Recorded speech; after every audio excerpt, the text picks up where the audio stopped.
Hi, I'm Sue Stockdale, and welcome back to Series 15 of the Access to Inspiration podcast, where you can be inspired by people who may be unlike you. Now, if you've ever looked up at the sky at night and wondered about the stars and the planets, then today's guest knows all about this.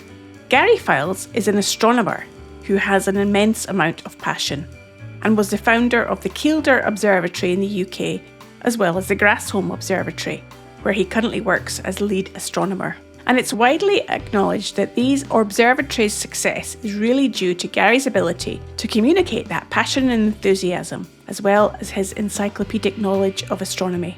And I think you'll get a sense of this from our conversation today.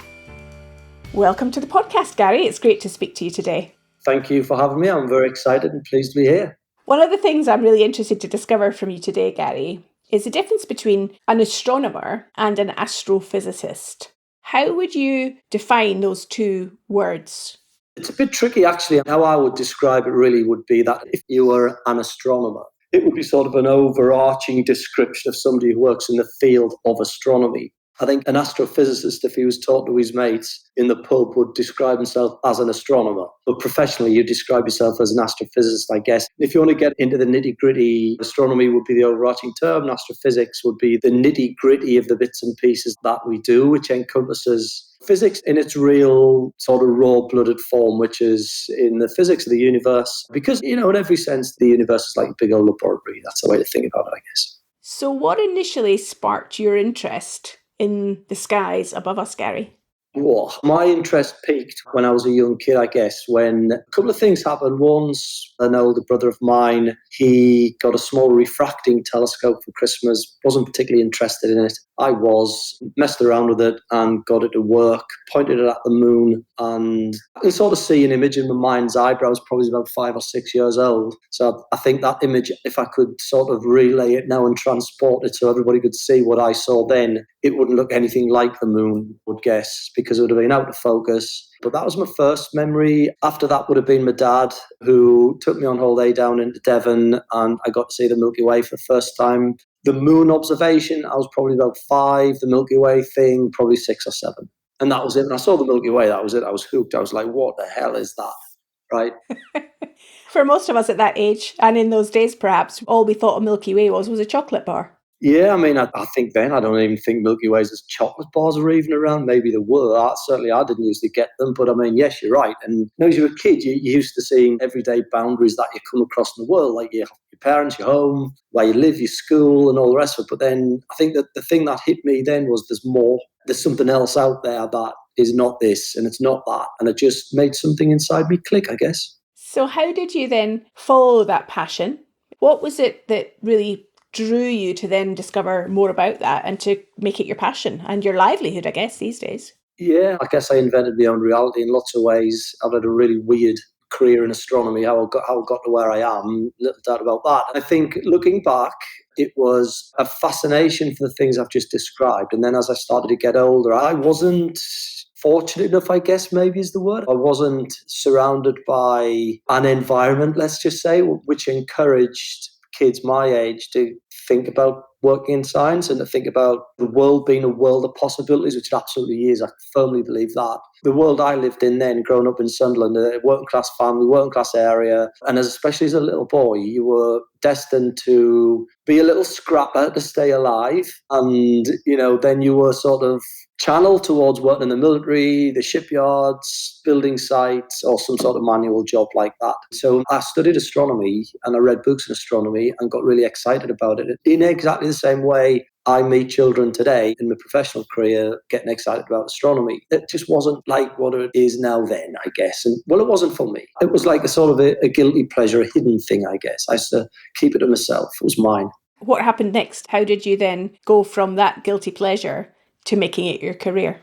Well, sort of life just got a hold of me, I guess. And I remember the school I went to, they were running a bus to the college, a nearby college. And it was for all the guys who were going to go off and learn manual skills like joinery, carpentry, brickwork, plastering, metal. And I'm getting on the bus, right? And I'm like 14 or something. And I'm getting on the bus. I remember the physics teacher saying, Gary, where on earth are you? You're not getting on that bus. And I actually did end up on that bus. And I ended up with a family at a really quite a young age. And then life just got a hold of me, and my priorities changed. And sixth form was an option, but I was like, I just wanted to get out and work. I needed to. And then I ended up on a building site for a while, and I ended up building sites for quite a while. And then in the late 30s, early 40s, I decided I need to change my life completely. During this period of time, I was constantly studying astronomy and physics, and I was keeping my brain alive by engaging myself with my studies, literally with books, but nothing really practical.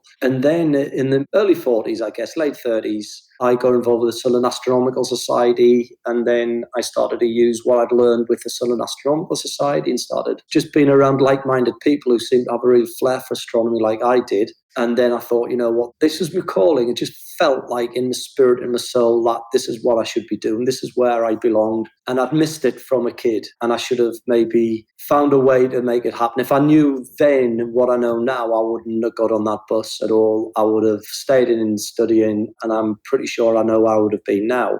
So that's really interesting. And how did you get involved up at Kielder? One thing led to another. I met a guy called David Sinden. David was the chief optical engineer for Ackroyd Parsons, and they made the William Herschel telescope, for example, which is part of the Isaac Newton group on La Palma now. David took me up to the dark skies of Northumberland, where I got introduced to the Kielder Forest area, and the skies were phenomenal. And I thought that was pretty amazing. And then I decided I wanted to build an observatory. So I did. Round about at the same time, I got involved with Durham University. And that's when it all really started, I guess, because Durham University have just been my savior. Really, they're just amazing. The guys at Durham, I hold them so highly, and what a wonderful facility and a wonderful university, and the people there are just the best, especially in the physics department. They're the only ones I know there. I met a guy there at Durham University, Dr. Nigel Metcalf, and this was sort of, gosh, when was that? That would have been like 25 years ago, I guess. I just started turning up and asking lots of questions, and Nigel was getting involved with me with the observatory and keep me steered in the right direction. And then I just started meeting all the team, and I learned through osmosis, and I started turning up at the university more and more and more and more and more. And then I would sit in on lectures, and I would do all sorts of quizzing of PhD students, and there I was just like a permanent fixture. And I think they just would have seen me in the physics department and thought, oh, Gary's here again. And I just thought they must have thought I was just some sort of weirdo or something. And then I got really friendly with a guy called Arnold Wolfendale, Professor Sir Arnold Wolfendale, who was the 14th Astronomer Royal. And he took me under his wing, quite literally, really. And then I started to learn all sorts of stuff. The observatory started to take off. And then in 2012, they awarded me a master's degree in astrophysics from Durham University, which was just amazing for all my contributions to astronomy. And then I opened the Kielder Observatory in 2008. And then that just went pretty mental, really. And I ended up working there full time. I got published in 2016, received a fellowship from Sunderland University in 2017, and just started working in outreach and astronomy, really, and trying as best as I could to study all the time. But the people I met worked all over the world, visited some of the biggest observatories around the world as well, and met some amazing people, asked the questions I needed answers for, and ended up giving talks at Cambridge University, Durham University, all around the world. And it's just been an amazing journey, really, I guess. Well, sometimes the road less travelled gives us different experiences and insights along the way. I just love how you put into the conversation there, Gary. And then I just created an observatory, as if it's like building a garden shed. And so I want to dig a little bit more into that in terms of what does it take to build or create an observatory there in Kielder Forest?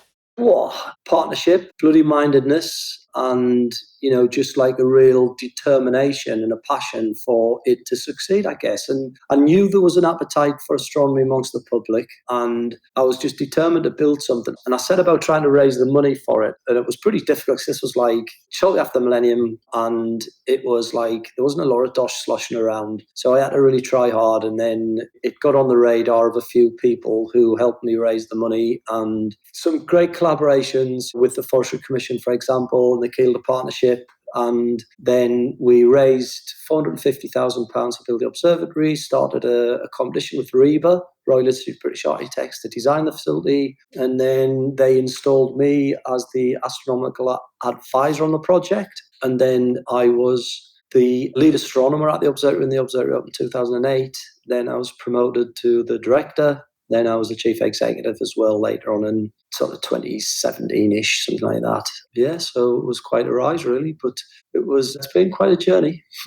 Well, it sounds like it. And what does astronomy do for society? I can hear your passion and your energy and your commitment to share that knowledge with us. I guess the underlying question is why? Ooh.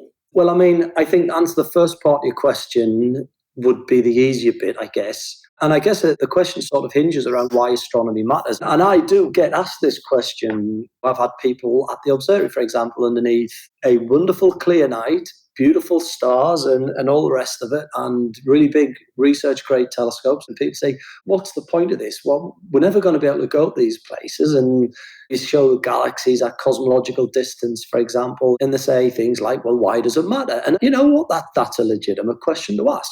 But in lots of ways, it's like almost I would ask the question back to people is like, why would you want to even ask that question? Because I think science, especially in physics and astrophysics and theoretical physics, is to try to find out the true nature of reality. And I think is not just a job for science. I think, and my colleagues are going to hate me when I say this, it's a job for philosophy in that as well. And a job for religion in there as well. And I'm not a religious person at all, not in any way, shape or form. But I think the epistemology around conversations about the true nature of reality are important. And you have to engage everybody in that because we are human beings and we do things our way. And we have to build all these mechanisms, I guess, into the answer.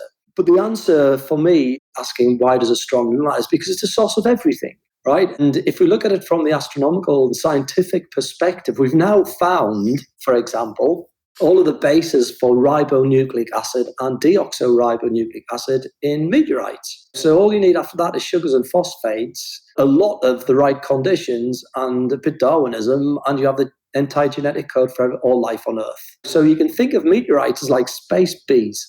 Right? They're just buzzing around with all the bits and pieces needed to build and support everything we can see, touch and feel in the universe. And then you think about stars and star formation, and we think about stars like our sun cooking up the elements through nuclear fusion in the cores, and then these stars die off, and this is how you distribute the elements into stellar space, only for new stars to sweep them all up and build solar systems in the future, and life gets going. And then you think about, well, all right, then you've got that, and that's a big thing. That's a conversation and a real awakening that science has given us. So from a reductionist standpoint, you can see why that's important. And then you think about, well, what about life here on Earth? And I think that's where these questions really originate from. When you think about the development of the instruments we used in astrophysics and in exploring the universe, then think about the internet, for example. Tim Berners-Lee worked at CERN, right? And he developed the World Wide Web.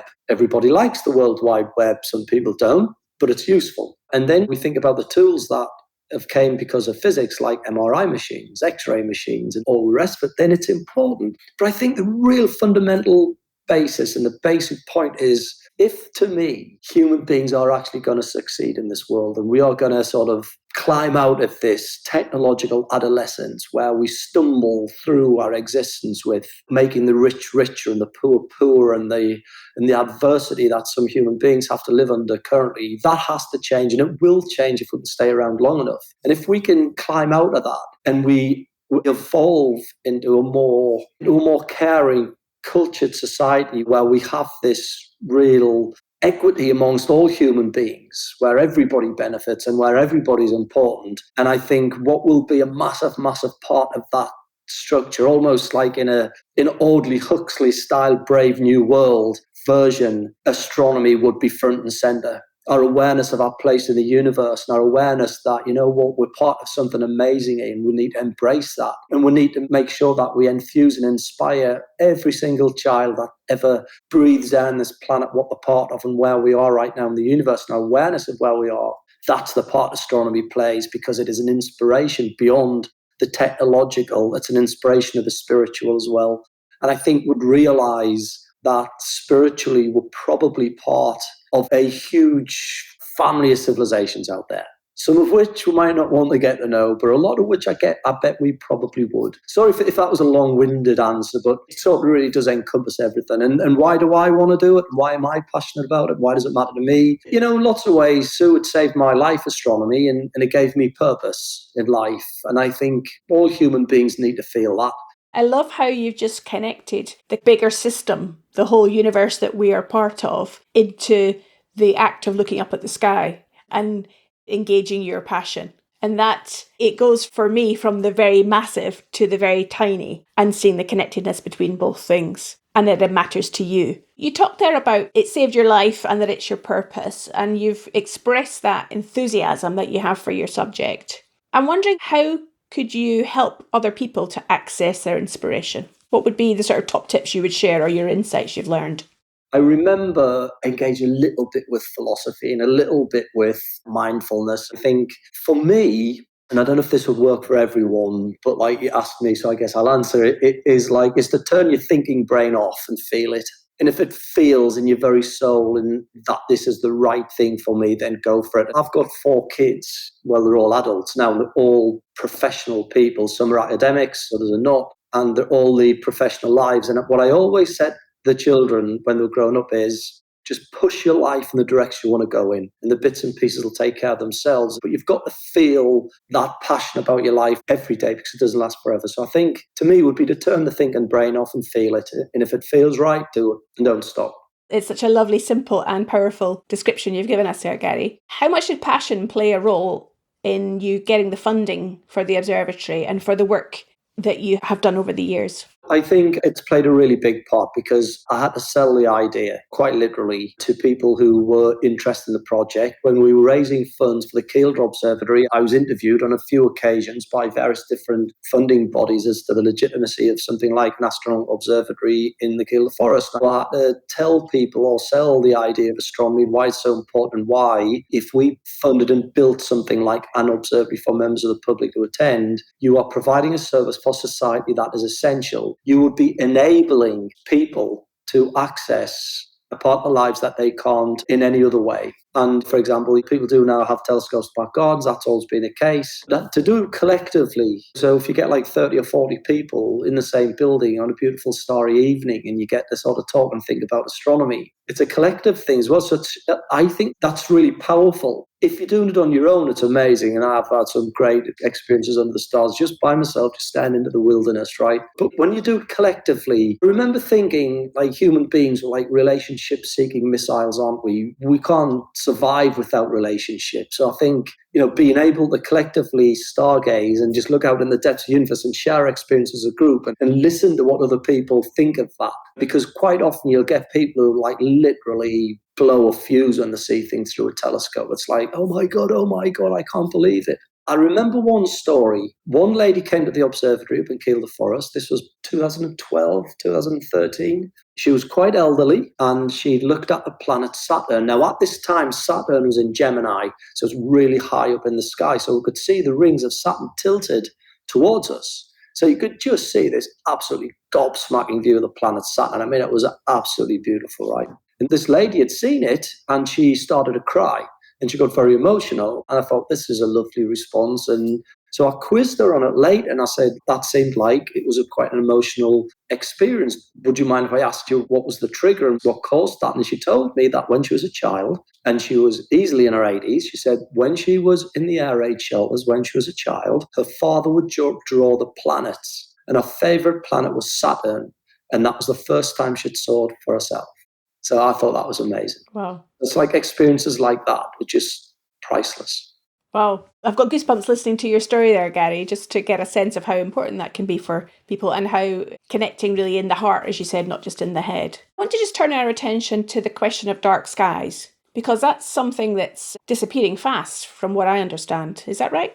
Oh, yeah, absolutely. I think with the spread of light pollution in all the cities, there's more human beings and they're putting more lights outside and more supermarkets and car parks and highways. So the light pollution is absolutely increasing. There's a little bit of a problem in the awareness of most members of the public about outdoor lighting and what really works and what really doesn't at all. So our ability to see the nighttime sky is a human right in my eyes. And it's being taken away from us because of the onset of how we, as human beings, ably demonstrate our ability to do things badly. And I think the way we light up the nighttime sky is a great example of this. But I'm hopeful, that that'll change and that the preservation of dark skies will become more and more important. And this is why one of the real big motivators for me with the Kielder Observatory and the Grassholme Observatory where I work now, which is just a wonderful facility, that we can provide these little stargazing havens for people to come under beautiful dark skies and access the universe. And that's their primary purpose, these small little observatories that people,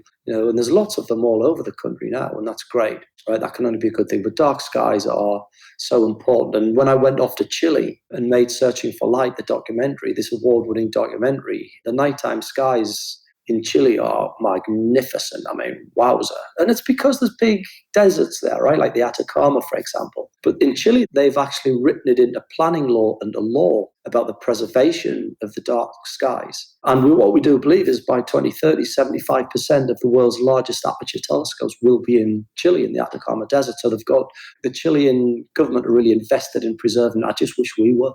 Given your enthusiasm and passion that's enabled you to build and create an observatory, could you turn that energy into the selling of dark skies at a national level? Yes, absolutely. I think I absolutely could, and I would like to be able to do that. It's about making people listen, and the unfortunate byproduct of the world we live in is like dark skies. Are they viable?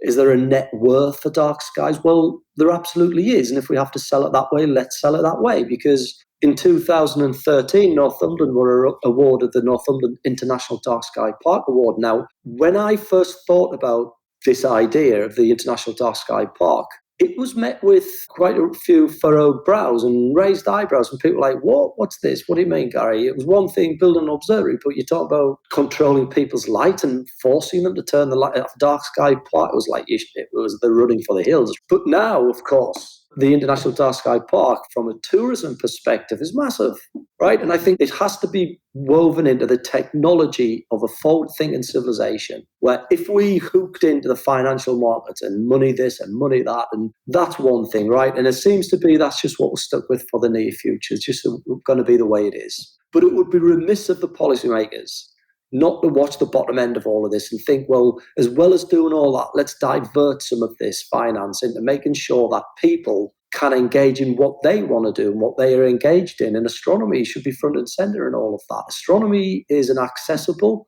holistic, natural resource that we should all have our eyes opened up to. And in the long game, if you think about it, in the long game for UK PLC, if you like, then why would you not want to inspire innovators of the future?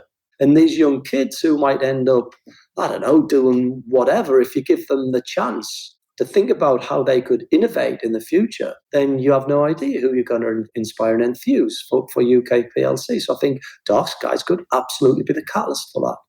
It's lovely to hear your energy to express what possibilities there could be by having more dark skies around us, or even just entering it into our cognizance that there is an importance and a value to having dark skies in the different parts of the world, wherever the listener is located. If somebody is listening to this podcast, Gary, and they're inspired by what you're saying and they want to take the first steps into understanding more about astronomy, just as you did when you were younger, what would you suggest would be a route to go from here? So if it's a young person, I think the first thing I would say to people is buy a telescope. If you've got a small child or a child who's shown an interest, show them a telescope. Because the passion and the love for astronomy will fuel their education and the curiosity. And you can buy small telescopes and you can look at the planets and you can look at the moon and you can get excited and you can understand that. Start from the basics, get a star chart and look at the sky and say, look at the stars even with the moon in it. And one of the first observations you will make is you cannot tell if the moon is in the foreground or the stars are. I mean, that's a great place to start. Conventional wisdom tells us that the moon is in the foreground and the stars are way off behind it, but you can't see it like that. So that's an interesting starting point for a beginner, just to step outside and look at the sky and think, oh yeah, absolutely true. This, of course, is what led early astrologers like Ptolemy, for example, Aristotle, Plato, or Eratosthenes, all of the ancient Ionians looked at the sky and realized that all of the stars seem to be fixed and stationary and at the same distance. But they're not, because we can measure distance now and it's not arranged like that at all. So that's a good one to start off with. You can even question things like, I don't know, what's another good one? Like the Copernican idea. This Copernicus, of course, postulated that we did not have an Earth-centered solar system, or a universe as they call it. It was a sun-centered universe, or a heliocentric universe. So most people, it was actually Galileo who proved that theory. And so the Copernican theory is the right one, that the sun's at the center of the solar system. Okay, well, test that then. Get outside, and any summer's morning when the sun is rising, you'll see the sun will rise in the east, and then it'll set in the west, and then 24 hours later, it's in the east again. All right, what's the conclusion then? Well, the conclusion is it doesn't look anything like that we are moving around it.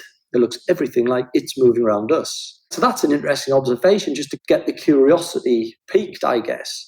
And then, then you can try to work out what's going on. You realize the Earth is spinning on its axis and all the rest of it. So it gets really interesting very quickly. If you have a child, a young person who's interested in a career in astronomy and really showing flair for mathematics and physics, don't buy them a telescope. You're not wasting your time, but it's not what they need.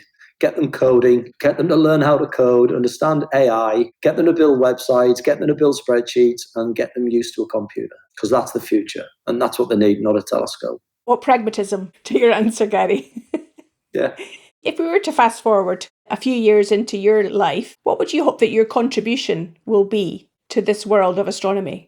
I think starting off these astronomy centres, these astronaut observatories that I thought up and I got them up and running, that's my achievement, that's my calling, I did it.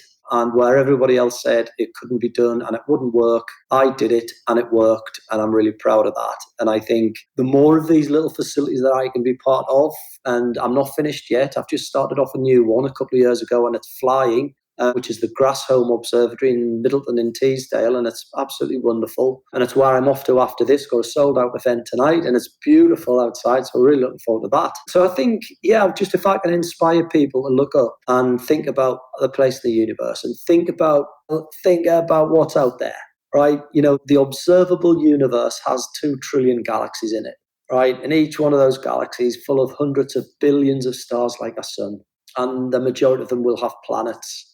I mean, that realization alone should stir you in your seat, and you should think, wow, looking out into that universe, and we're just one tiny little world spinning around an ordinary planet. That realization, why would you not want to find out what's out there? Because it's like when you get a telescope, because the universe, we can't go there yet. Maybe one day we can. All we do is look at it. Right? And like light is the messenger of the universe, as I always say to people. And we're standing in our back garden, Sue, and there's a fence. Right at our waist, there's a fence. And beyond the fence, it's vast and goes on forever. And we can't go in it. It's like a magic garden that we can't go into. But all we can do is, with our binoculars and our telescopes, look to see what's over the horizon, hopefully, and see what's inside of it. And that's the fascination. And that realization is it should put a smile on your face every morning you wake up to think about what we're part of, right? And I guess if my contribution could be just with a few people, make them realize that bit, then I'll be happy. Well, you've certainly put a smile on my face in our conversation today, Gary. I think your energy and enthusiasm is infectious. I think your ability to translate what for some might seem scientific, difficult to understand, complicated, what you've shared with us in the last few minutes has really made it accessible, and I'm sure it will inspire our listeners. So thank you so much for your time today. If people do want to find out more about you and the work that you're doing, how might they do that? Well, they can check me out on my website, which is garyfildes.org. On there, I've got quite a lot of information. All my contact details are on that. Or they can check out the observatory where I'm working currently, which is the Grassholme Observatory, which is www.grassholmeobservatory.com. And they can check out the facility where I work. It is a public observatory, so you're welcome to come along and visit and see me up there. It's a beautiful part of the world. And as I always say, we always get a disproportionate amount of clear skies. So there's lots of clear skies to enjoy. And it's a wonderful facility with great kit. Fantastic. Well, we'll put links to all of those things onto the show notes so people can find out more there. Thank you again for your time today, Gary, and I wish you well. Thank you. Cheers. Thanks for listening. I hope you enjoyed hearing from Gary and felt that passion as I did.